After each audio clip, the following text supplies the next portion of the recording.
Yo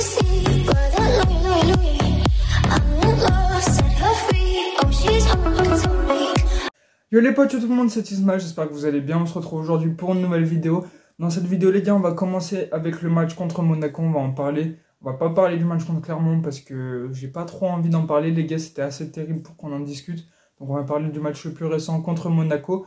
On enchaînera avec beaucoup de stats parce qu'il y a pas mal de stats qui sont sortis ces dernières semaines. Donc je vais vous en parler parce qu'elles sont quand même très intéressantes. Et on finira avec le bouleversement qui est arrivé. Donc John Textor a déjà fait quelques petits changements. Donc ça, on va en parler. C'est parti les gars pour la vidéo. On commence avec le match contre Monaco et la belle victoire 3-1 de nos Lyonnais.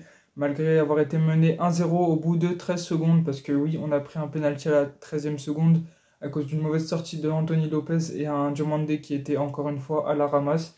Diomandé qui n'a pas fait un très bon match et qui pour moi n'est pas titulaire dans 3/4 des équipes de Ligue 1 en charnière centrale. Et je comprends pas que certains disent qu'il fait une bonne saison. Mais moi, je pense vraiment qu'il fait une mauvaise saison. Et encore une fois, il a fait un match à l'image de sa saison, c'est-à-dire mauvais, qui se laisse beaucoup trop transpercer. Même Lukeba n'a pas fait le match de son année, on va pas se mentir. En tout cas, c'était assez moyen en défense, sans Lovren d'ailleurs, parce que Lovren nous apporte quand même beaucoup plus de sérénité que Lukeba et Diomandé, même si Lukeba est quand même un très bon défenseur. Sauf qu'aujourd'hui, c'était un jour sans, malheureusement. Alors, on va enchaîner avec les latéraux, donc on va continuer le petit bilan. Saïd Koumbedji, encore une fois, gros match. Beaucoup de générosité, beaucoup d'agressivité pour un joueur de 18 ans. Franchement, très bon joueur. Je pense que c'est la doublure idéale de Malo Gusto qui va donc prendre sa place, et heureusement, parce qu'il y a une différence d'attitude entre Malo Gusto et Saïd Koumbedji. Ça fait plaisir de voir un joueur de 18 ans s'imposer comme ça dans le groupe, mais c'est un peu inquiétant quand même que ce soit des joueurs qui n'aient pas eu encore leur bac, qui sont déjà tauliers de l'équipe, enfin tauliers, j'exagère, mais qui sont déjà titulaires dans cette équipe. On continue, Tagliafico, gros match, même s'il y a eu quelques petites lacunes, mais dans l'ensemble, c'était plutôt correct. Ensuite, nos milieux de terrain, on va parler surtout de Maxence Cacré. Maxence Cacré, très gros match, je vais y arriver, avec notamment, il s'est fait récompenser d'un but, donc je pense que il a fait vraiment un très gros match, Maxence Cacré. Il a été à la récupération, il a cassé des lignes en faisant des très belles passes, il a su vraiment imposer son jeu à l'équipe lyonnaise. Et je pense que ça a été l'un des meilleurs joueurs de ce match. Et à l'image de sa saison dernière, ça a été vraiment un très gros match. Ryan Cherki, c'est un dossier assez compliqué. Certains vont dire qu'il a fait un gros match. Moi, je vais un peu plus nuancer mon avis. Il n'a pas fait un bon match. Pour moi, il n'a pas fait un gros match. Vous allez me dire, ouais, il a marqué. Ok, il a marqué. Et alors? Il a fait quoi? Il a dû tenter au moins 15 dribbles par mi-temps. Je prends un chiffre de tête, je ne suis pas sûr du tout du chiffre. En tout cas, il a peut-être essayé de dribbler 15 joueurs par mi-temps, sachant que sur ces 15 joueurs, il y avait peut-être que 2-3 dribbles qui étaient légitimes à faire. Donc ça fait peut-être 5 dribbles au niveau du match entier qui étaient légitimes de dribbler. Ça veut dire qu'il fallait pas faire... fallait dribbler, c'était le bon choix, mais non. Lui, les 3/4, 4/5e, 6/7e, pour prendre des fractions, de ces dribbles tentés, bah, à la place, il fallait faire une passe ou tirer, et oui. Et ça, le problème, c'est qu'il n'est pas assez intelligent dans son jeu, Ryan Cherki. Il l'a encore prouvé ce soir. Il a montré qu'il n'était pas prêt pour être un joueur de grande classe internationale parce qu'il a une intelligence de jeu qui est trop basse encore. Il ne fait jamais les bons gestes au bon moment et encore une fois, on l'a encore vu avec ses dribbles. Mais par contre, ça, on va pas se mytho. Il a quand même une qualité technique hors du commun. Mais si ça continue comme ça, on va voir Hatem Ben Arfa. Voilà pour ça aussi. Ensuite, en attaque, Jeffinho, match correct, pas ouf, pas dégueulasse, mais il a été quand même là, présent. Il était à la récupération. Ah oui, je voulais rajouter sur Cherki qu'il n'a pas non plus l'attitude d'un grand joueur. Quand il va perdre la balle, c'est pas lui qui va aller au pressing pendant 4-5 secondes après pour essayer de récupérer le ballon. Lui, il va lever les bras, il va pas bouger alors qu'il est à 1 mètre du pélo qui lui a chopé le ballon. Je reviens de Jeffinho. Jeffinho, match assez correct, même si on aurait pu voir mieux et on a déjà vu mieux de lui. Mais bon, il faut vraiment qu'il prenne plus de rythme parce que je pense qu'en enchaînant en prenant de plus en plus de temps de jeu, c'est là qu'il progressera, alors que s'il reste avec très peu de temps de jeu, ce sera moyen. Lacazette, Barcola, mais quelle connexion encore une fois, les deux joueurs ensemble, c'est le deuxième duo le plus prolifique de Ligue 1 après Messi et Mbappé. Donc pour vous montrer quand même qu'ils sont très bons. Alors Barcola fait une nouvelle passe décisive pour Alexandre Lacazette qui marque son 26e but en Ligue 1, si je dis pas de conneries. Donc c'est vraiment énorme. On reviendra sur Lacazette plus tard dans la vidéo. Il y a des petites stats qui sont à son honneur. En tout cas, il a fait encore un grand match. Lacazette et Barcola, les deux joueurs dans leur attitude, dans leur comportement sur le terrain, ils y vont, ils s'arrêtent jamais. Lacazette, il a quoi, 32 ans si je dis pas de conneries. je suis pas sûr non plus, mais il commence à être âgé. Jouer 90 minutes à fond avec du pressing tout le temps, une attitude de vainqueur et de la générosité sur le terrain. Pareil pour Barcola, même si Barcola est beaucoup plus jeune. C'est vraiment très fort ce qu'ils font pour eux, pour les deux joueurs. Un qui est encore très très jeune et un qui a dépassé la force de l'âge, on va dire. Donc franchement, on peut les féliciter. Alors ce qui est de l'équipe maintenant, première mi-temps pas très ouf de la part de nos Lyonnais qui sont fait dominer un peu par Monaco, qui a imposé leur jeu. Les Lyonnais qui ne sont pas réveillés. Deuxième mi-temps, avec l'égalisation de Lacazette, il y a eu le déclic et on a fait beaucoup mieux, ouais, je vais parler français, une mi-temps qui a été beaucoup mieux que la précédente, donc avec plus de possession de balles, plus d'occasions. On a tiré quand même 18 fois, si je dis pas de conneries, ce qui montre qu'on a été là, on a été efficace, on a mis 3 buts, ce qui n'est pas tous les jours pareil, et après on n'a pas pris de but hors penalty, donc ça c'est aussi bon à prendre, et du coup voilà pour ce match. Ce qui fait qu'avant le match de Lille, avant le match de Rennes, on a un point de l'Europe. On peut y croire, même si ça relève de l'ordre du miracle de se qualifier en Ligue Europa Conférence, pardon. Et on va voir ce que ça donne pour les prochaines équipes qui, pour moi, ce soir, vous, c'était hier, Lille reçoit Marseille, donc ça va être un très gros match. On va espérer pour une fois que Marseille prenne les points sur Lille pour pouvoir rester à un point de Lille. On va espérer aussi de l'autre côté que Rennes perde. Je ne sais pas contre qui joue Rennes, mais du moins j'espère qu'ils vont faire un mauvais résultat. Voilà pour le petit point match. On va passer aux statistiques, les gars. C'est parti pour la partie statistique. On va commencer. L'OL vaut 825 millions d'euros. C'est le bilan d'un rapport qui est sorti sur la valeur des clubs et Lyon, le 19e club qui vaut le plus cher au monde. Ça fait plaisir. J'aurais pensé qu'on aurait été plus bas, mais non, 825 millions d'euros, c'est quand même énorme. On va remercier John Textor qui a quand même fait monter la cote de notre club avec tout l'investissement qu'il a mis côté lyonnais. Donc ça fait plaisir. Et 825 millions d'euros, c'est quand même beaucoup. On continue avec les trophées UNFP, on va commencer avec le meilleur gardien. Anthony Lopez est nominé dans cette catégorie, ça récompense sa saison, on espère qu'il sera élu parce qu'il nous a sauvé de beaucoup de points. Il nous a ramené beaucoup de points chez nous, il nous a évité un nombre de buts incalculable et il a été toujours présent, toujours battant. C'est l'un des Lyonnais qui est le meilleur cette saison, si ce n'est le meilleur après Lacazette. C'est vraiment un très grand joueur, Anthony Lopez, il devrait être récompensé parce que notamment, Brice Samba peut le concurrencer, mais je pense que même Gigio Donnarumma fait une moins bonne saison, ça c'est évident. Il n'a pas fait une très grosse saison, le gardien italien. Mais en tout cas, on verra, et pour moi, Anthony Lopez devrait être récompensé. On continue avec les meilleurs espoirs. Deux Lyonnais sont nominés, donc Bradley Barcola, Ryan Cherki. Il y a aussi le Monégas Ben Seguir, le Rémois, ouais, je crois que ça se dit comme ça, un joueur de Reims, le Rémois. Balogun, qui a fait une très grosse saison en tant que buteur, qui est prêté par Arsenal et qui est, je crois, le meilleur buteur anglais sur une saison depuis tard l'époque 1970 par là. Et du coup, bah, je pense que Bradley Barcola est le plus légitime de gagner cette nomination parce que au moins 7 buts, j'ai pas le nombre de buts exact pour cette passe décisive, c'est vraiment beaucoup pour un joueur qui est là depuis seulement quelques mois parce qu'il n'est pas titulaire depuis le début de la saison, ça fait que depuis qu'il y a Laurent Blanc que Bradley Barcola joue. Et du coup, bah, franchement, on peut le féliciter parce qu'il est toujours là, toujours vaillant, avec le couteau entre les dents. Et il a une générosité qui montre son professionnalisme et tout ce qu'il fait pour en arriver là. Et franchement, pour moi, il est légitime de gagner cette distinction. Ensuite, le meilleur joueur de Ligue 1. Alors, il va falloir m'expliquer pourquoi il y a Lionel Messi, Jonathan David, Luis Openda et Seko Fofana, mais il n'y a pas Alexandre Lacazette. Mbappé, c'est le seul joueur qui est meilleur qu'Alexandre Lacazette cette saison en Ligue 1. Luis Openda, très grosse saison, hein, mais Lacazette est au-dessus. Seko Fofana, c'est pareil, Lacazette est au-dessus. Jonathan David, on va juste prendre le classement des buteurs. Il a marqué plus de buts et moins de pénalty, Alexandre Lacazette. Et c'est le quatrième, Lionel Messi. Bah, Lionel Messi, c'est son merde, attitude de merde sur le terrain et en dehors. Donc je vois pas pourquoi il pourrait être récompensé du meilleur joueur de Ligue 1. Alors ça, je comprends pas pourquoi Lacazette n'est pas nominé, c'est vraiment aberrant. Il va falloir m'expliquer pourquoi, parce que je ne comprends absolument pas cette décision. Enfin bref, j'ai pas trop envie de m'étendre dessus parce que ça sert à rien de débattre dans le vent, il n'y a personne qui va changer les votes, mais c'est quand même une dinguerie qu'il n'y a pas Alexandre Lacazette, quoi. On continue avec le mercato désormais. Moussa Dembélé plaît à l'Olympique de Marseille. Alors oui, vous avez bien entendu ce que je viens de dire. Moussa Dembélé plaît à l'Olympique de Marseille. L'OM recherche un buteur avec les qualités de Moussa Dembélé parce qu'Alexis Sanchez pourrait s'en aller parce qu'il coûte beaucoup au club phocéen. Et du coup, Moussa Dembélé est le profil que recherche Pablo Longoria. Pourquoi? Pour sa taille, pour son bon jeu. Bon, pas en ce moment, mais il a fait quand même de bonnes choses dans les années précédentes. Surtout l'année dernière, en fin de saison, il avait fait une bonne fin de saison, on va dire.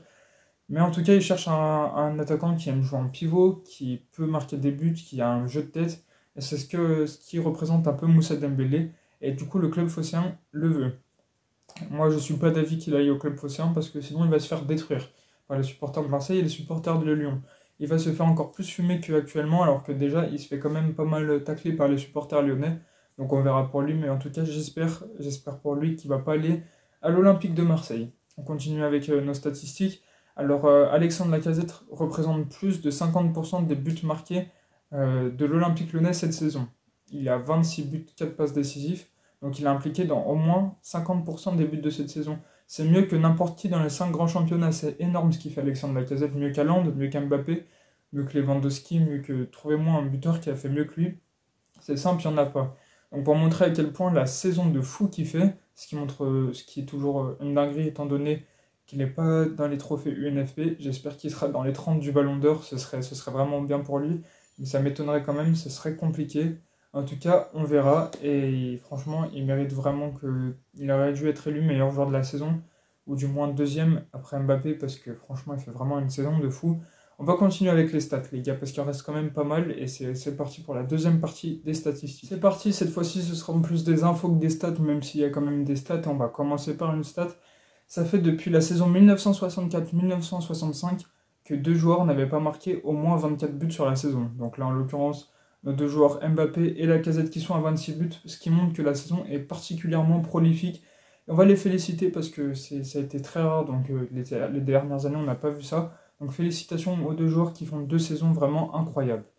On continue. Alors il y aura un match amical qui opposera donc cet été l'Olympique Lyonnais à Manchester United. Et ouais les gars, c'est quand même une très très grosse affiche. Le 19 juillet prochain à Édimbourg. Donc c'est pour la préparation estivale. Ça sera un très gros match donc contre l'équipe des Red Devils. Vous jugerez mon accent sur 10 les gars. Wow. Et du coup, bah, ça fait plaisir donc, de voir qu'on va rencontrer des grosses équipes, même si beaucoup de joueurs seront à peine revenus de vacances. Ce ne sera pas du football champagne, ça fait plaisir de jouer une grosse écurie en tournée estivale, les gars. On continue donc en mars 2024. Le Groupama Stadium accueillera un match de l'équipe de France. Ça fait plaisir aussi, ce sera un match amical.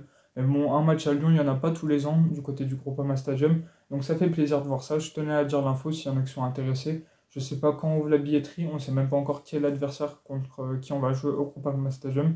Mais en tout cas, ça fait plaisir. On continue avec d'autres petites statistiques. Wendy Renard est la sportive préférée des Français. Et oui, féminine, hein. C'est la sportive préférée des Français, la joueuse de l'attaquant, la défenseuse de l'Olympique Lyonnais, qui vient de remporter une 10e Coupe de France et qui doit jouer pour le titre. Pour moi, je crois que c'est aujourd'hui. Je ne sais pas si c'est aujourd'hui, donc la veille que je sors la vidéo ou le jour où je sors la vidéo. Mais la finale du championnat, le match décisif en tout cas contre le Paris Saint-Germain au Parc des Princes, pour savoir qui va être champion de D1 Arkema. J'espère que Lyon va gagner. En tout cas, on peut les féliciter pour la 10e Coupe de France qui a été remportée 2-1 contre le PSG. Et pourquoi pas une nouvelle D1 Arkema, un nouveau championnat. On l'espère pour eux, vive les fenotes les gars, parce qu'il n'y a que elles qui nous rapportent des trophées. Parce qu'avec les masculins, on est un peu dans la merde et donc ça fait toujours plaisir que nos filles nous ramènent des trophées. Pour revenir à Wendy Renard, donc c'est la sportive la préférée des Français. Ça fait plaisir. Et en comptant les hommes, elle arrive 8e, donc ça montre que quand même, elle est quand même très élevée, parce que 8e dans un classement où il y a toutes les personnes qui sont plus connues. On a du Mbappé, on a du Martin Fourcade, je sais pas, j'ai pas regardé le classement. Mais en tout cas, il y a vraiment des grosses personnalités. Et donc pour voir Wendy Renard qui arrive à s'imposer dans ce classement, ça fait plaisir. On continue avec la dernière information, je crois. C'est Ryan Cherki qui a atteint le cap donc, des 100 matchs contre Monaco vendredi soir. Et du coup, à 19 ans, voir qu'un joueur atteint 100 matchs en Ligue 1, c'est énorme. Et le problème, c'est de voir qu'il a toujours les mêmes lacunes au bout de son 5e match que son 100e match. Je reprends les propos d'un journaliste. Ça montre qu'il n'est pas fait pour le haut niveau, il doit vraiment progresser, surtout dans la tête, c'est là qu'il manque énormément de niveau. Du coup, on verra d'ici les prochaines saisons s'il s'améliore ou pas, j'espère pour lui, parce que s'il arrive à s'améliorer dans la tête, ce sera vraiment un très très grand joueur. Mais pour ça, il y aura du chemin, et le chemin il se situe ici. Voilà pour les stats, on va passer maintenant aux changements qu'a fait John Textor, les premiers changements, et les rumeurs qui vont arriver pour les prochaines semaines. donc depuis l'arrivée de notre nouveau propriétaire et président John Textor. Dernière partie de la vidéo, donc avec la première rumeur qui a ramené John Textor. On a entendu parler de Mathieu Bonnemer par exemple en tant que directeur sportif, tout ça. Du moins c'est ce que les supporters aimeraient. On a vu Makelele qui était aussi présent lors du match contre Monaco avec Fiorentinello, mais ça je pense que ça n'a rien à voir avec les rumeurs de direction sportive, tout ça. Mais en tout cas, donc ça c'est la première rumeur. Un nouveau responsable des recrutements pourrait venir dans ces prochains jours du côté de l'Olympique Lyonnais. Et devinez qui? Le responsable recrutement de l'Olympique de Marseille, Mathieu Louis Jean. Trois noms, un nom en trois prénoms. Ouais, je me comprends les gars. Enfin bref. Du coup, c'est le responsable de recrutement de l'Olympique de Marseille. Et donc, John Textor sera intéressé par lui parce qu'il pourrait faire évoluer, moderniser la cellule de recrutement avec notamment l'import de beaucoup plus de data. Donc, le futur du recrutement dans le football, les gars, attention, ça rigole pas. Mais en vrai, les data, c'est très utile, mais il ne faut pas en abuser trop comme l'a fait Toulouse. Ils ont quand même gagné la Coupe de France avec ces data, mais on voit que c'est un peu la chicha dans leur effectif. Et du coup, bah voilà, nous, il nous faut, parce que les data, ça s'appuie que côté sportif, mais nous, il nous faut aussi des joueurs qui soient là dans l'homme, qui soient des combattants, des guerriers avec un mental de champion et une culture de la victoire, parce que c'est surtout ce qui nous manque à l'OL. Ça, on l'a dit, redit, on le redira, je pense, cet été. Du coup, le responsable recrutement de Marseille est sur les tablettes de Lyon. Alors évidemment, ça fait chier qu'il soit à Marseille. Je connais pas son pélo, mais quand j'ai vu qu'il était à Marseille, je me suis dit, putain, ils vont pas nous ramener un mec des ennemis, quoi. Enfin, un Marseillais, il faut pas ramener des Marseillais à Lyon. C'est normal. Et ben, on verra ce que ça donne. Moi, je connais pas le joueur, le responsable, parce que s'il a des qualités, autant le prendre, qu'il soit de Marseille ou d'ailleurs. Ça nous fera ni chaud ni froid, surtout que c'est pas un joueur. Mais par contre, s'il pue la merde, ça fera double raison de l'insulter. Et du coup, bah, voilà pour cette petite info. Et on va passer à l'officialisation la plus grosse, on va dire, de cette vidéo. C'est que donc John Textor a enfin cédé 52% de la section féminine à Michel Kang. Michel Kang qui va faire de l'OL féminine une espèce de Planet Foot, enfin d'un groupe avec plusieurs clubs, avec le Washington Spirit, qui a gagné donc, le championnat américain de la saison dernière. Washington Spirit, c'est le meilleur club américain actuellement. Et du coup, ça fait, d'après Michel Kang, une réunion donc, des deux meilleurs clubs du monde.